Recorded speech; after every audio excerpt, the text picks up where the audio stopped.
What's up, guys? This is Kyle from Wax Museum. Hope everybody's doing well. You know the drill by now. When you see footage of the car moving, you know it's time for a card show.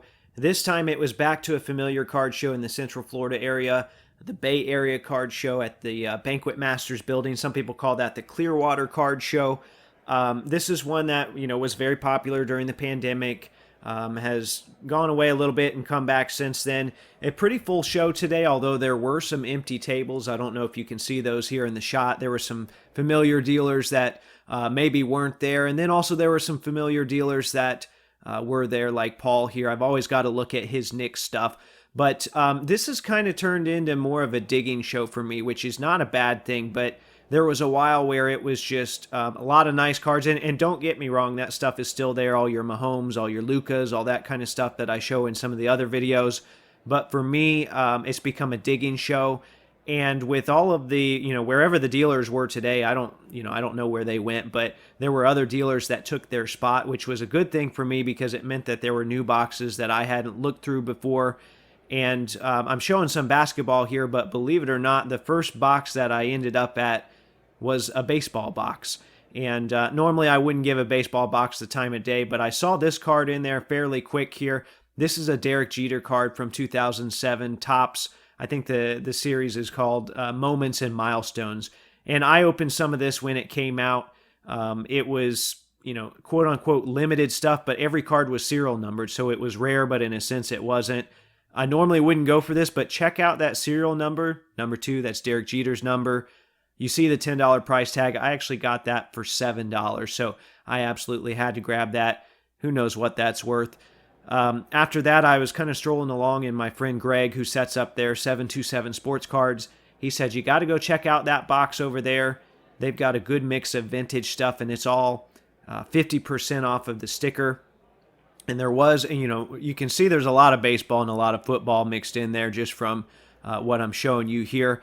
There was a little bit of basketball. You saw that Rodman rookie at the start. I might have grabbed that, but it had some nasty stains all over it, so I ended up leaving that one behind. But when all was said and done, I found a few things in there that I wanted, and I was able to reach a deal with that seller. So here are the things that I grabbed. I grabbed 3 cards. You can see those right here. The first one is a 1968 Jack in the Box. I guess maybe you could call this a pre-rookie card. Some people will call it his true rookie, but I would say his Topps is still his true rookie, but it's a pre-rookie card of Elvin Hayes, and I'll show you the comparison there. It's much smaller than a traditional card. It's also kind of flimsy too. There are, as far as I know, and maybe I'm forgetting some, but I know there's at least 3 Hall of Famers in that set that have those pre-rookie cards. You can get Rick Adelman, who just got inducted or is about to get inducted, Elvin Hayes, and then Pat Riley as well. And then this 1971 ABA stickers. I grabbed one of those. I don't have one of those cards. A lot of people, kids put those stickers on the cards, so you might even see some cards out there that have those stickers on there. This is what one of them looks like with it all attached. And then a football card, which I don't normally do, but this was a really nice patch of Curtis Martin from his Patriots days. And one thing you have to be cautious about with football, and this is, kind of goes back to personal preference, but a lot of the football is player worn, even of the more current players. But this here, you can see it says it's game worn, so that was the deciding factor for me.